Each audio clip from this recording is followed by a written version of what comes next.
Good morning, everyone. This is Afshin with ATA team at Keller Williams, and today I'm going to talk about something a little bit unconventional to my channel. This is about making a Turkish coffee, the correct way of brewing a Turkish coffee at home. So let's go through what are the stuff that you need in order to accomplish that task. So, number one is a Turkish coffee grind, and preferably something that has cardamom, because that cardamom gives it a very special aroma. And some places have it, some places don't have it. It's a little more expensive, but it's definitely worth the money. So if you do come across a cardamom coffee, Turkish coffee, then definitely that's what would be preferable.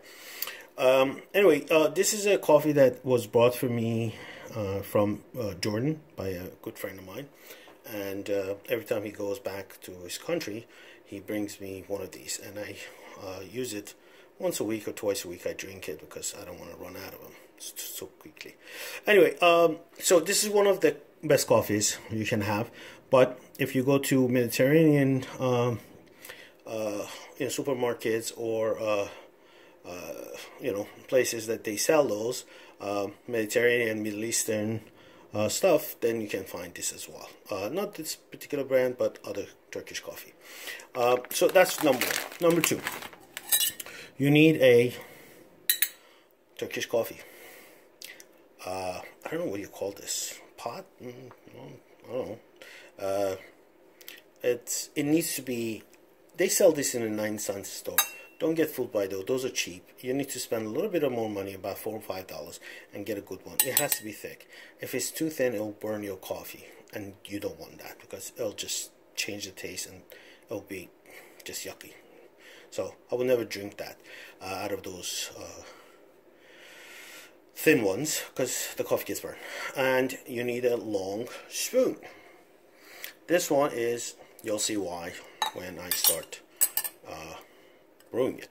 Now, the ratio. Turkish coffees are made in a small because you're supposed to drink them small. They're supposed to be sweet, but again, you can make as much sweet as you want. So for each cup of coffee, this is your cup of coffee.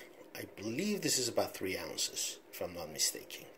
You have to use 1 full spoon of this and 1 spoon of sugar. So we're gonna get that also. So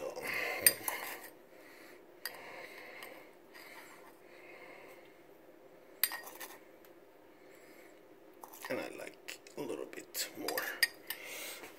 And so I'm gonna close this coffee. It's actually the same. I just use the jar because I keep this in the fridge, and when I open that pack, I transfer it here for amount I use, and then the rest of it I put it back in the freezer, so seal it back in the freezer so it stays fresh. Alright, so we got everything. Let me just add the water. So we're gonna have a cup full, because some of it would vaporize.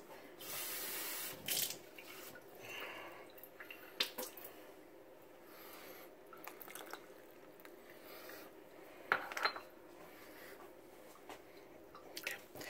So let me get this out of the way.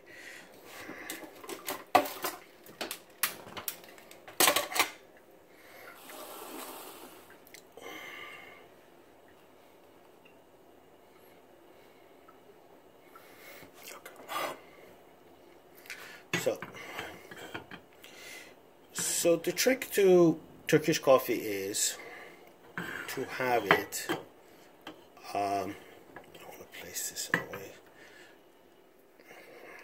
slowly. The slower the better. Let me adjust this so you guys can actually see what's happening.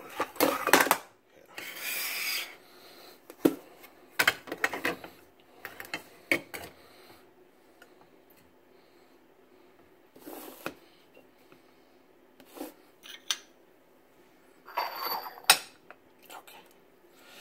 Alright, so we'll get the ball rolling.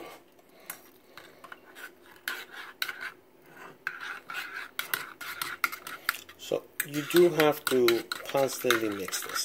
It is time consuming, but everything comes to those who wait. So while it's getting warmed up, I'm going to show you another trick.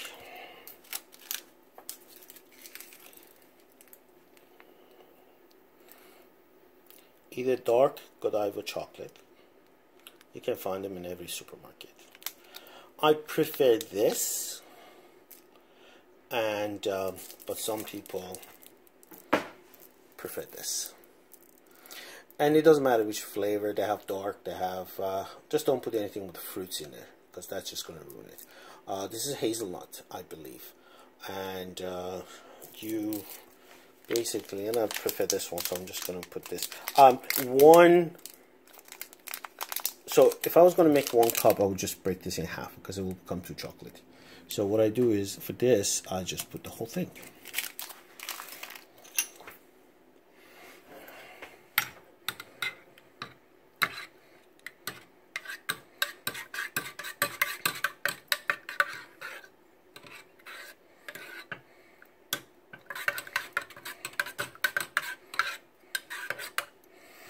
I'm going to just raise the temperature a little bit, but honestly, I do take my time with this.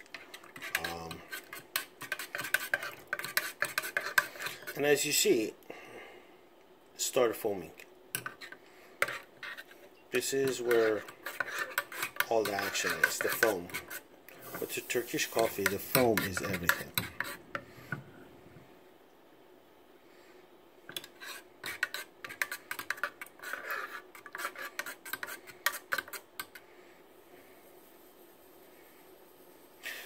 And you don't want it to boil. See the buildup? That is one of the, that's what you want. You want the foam. And be patient. I'll come back. I'll come back. You see? It's coming back, and it's going to become heavier and heavier. And I'm going to show you what we're going to do with it. The chocolate is completely melted. As you see, there's no more chocolate. It's basically part of the coffee now.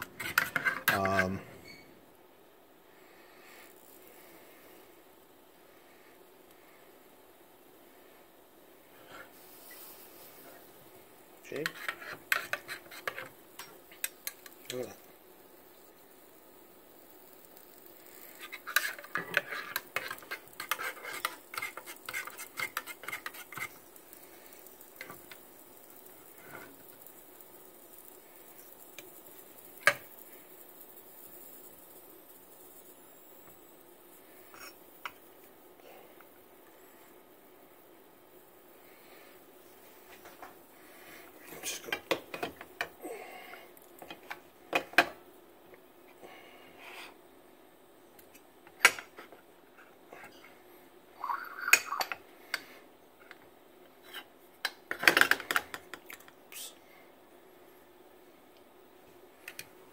Look at this. Look at this. So, question is, what are we going to do with it? Well, here's what we're going to do with it. Look at that. I hope you guys can see it. We're going to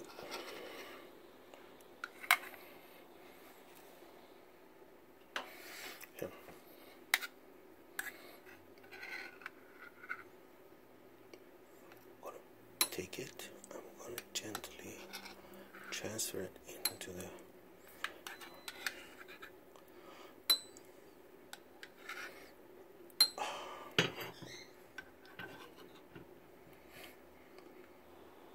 and you're wondering why I use the long spoon. It's because you don't want to burn your hand.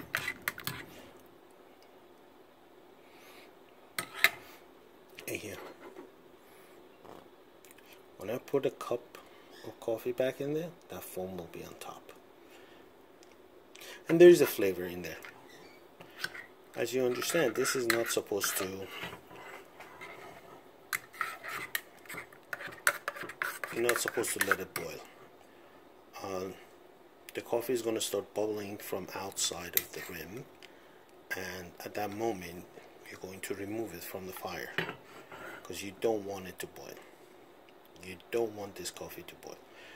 And you don't want the tea to boil either. Once the tea is too hot, it'll ruin the tea leaves also. So anything that you brew, you want to stay with the parameter of the temperature.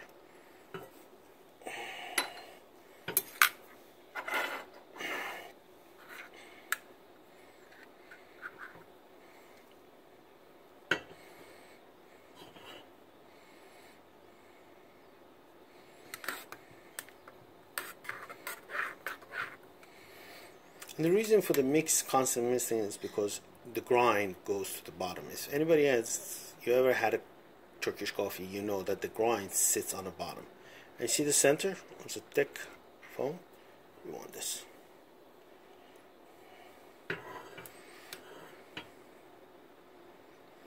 Oh, so I can feel from holding that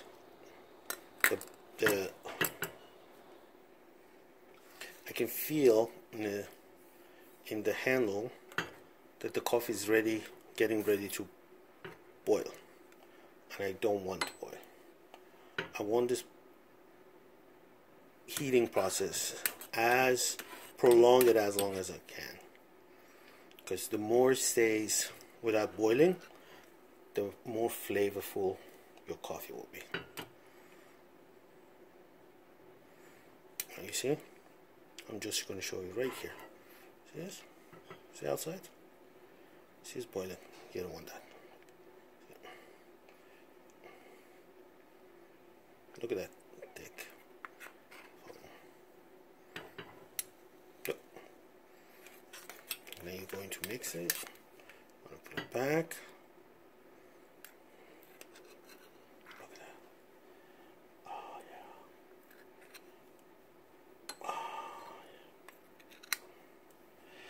And it's fair to say your coffee at this point is ready.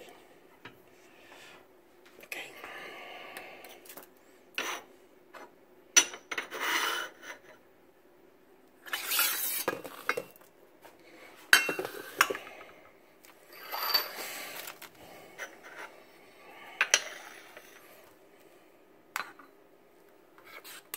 One next stir. Voila.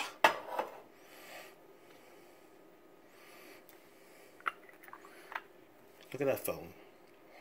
That is what you want. Bon appetit. Thank you, everyone. If you like my videos, please smash that like button, subscribe, and please share. Thank you very much, and have a wonderful day.